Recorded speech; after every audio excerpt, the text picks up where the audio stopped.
വിശുദ്ധ മത്തായി 11:28-29. അധ്വാനിക്കുന്നവരും ഭാരം വഹിക്കുന്നവരുമായി നിങ്ങളെല്ലാവരും എൻ്റെ അടുക്കൽ വരുവിൻ, ഞാൻ നിങ്ങളെ ആശ്വസിപ്പിക്കാം.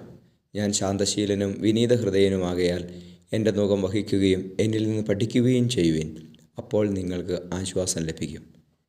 പരിശുദ്ധ പരമ ദിവ്യകാരുണ്യീശോയ്ക്ക് നേരവും ആരാധനയും സ്തുതിയും പുകഴ്ചയും ഉണ്ടായിരിക്കട്ടെ. ഈശോയെ, ഞങ്ങളങ്ങയെ സ്തുതിക്കുകയും ആരാധിക്കുകയും ചെയ്യുന്നു. കർത്താവെ, ഞങ്ങളുടെ ഭാരങ്ങളും ഞങ്ങളുടെ ദുഃഖങ്ങളും അങ്ങയുടെ തിരുസന്നിധിയിൽ ഞങ്ങൾ സമർപ്പിക്കുന്നു. അധ്വാനിക്കുന്നവരും ഭാരം വഹിക്കുന്നവരുമായി ഞങ്ങളുടെ ആശ്വാസമാകുന്ന ഈശോയെ, ഞങ്ങളെ അനുഗ്രഹിച്ച് ഞങ്ങളുടെ കൃപയാൽ ഞങ്ങളുടെ മേൽ സ്നേഹം വർഷിക്കണമേ, ആശ്വാസം നൽകണമേ.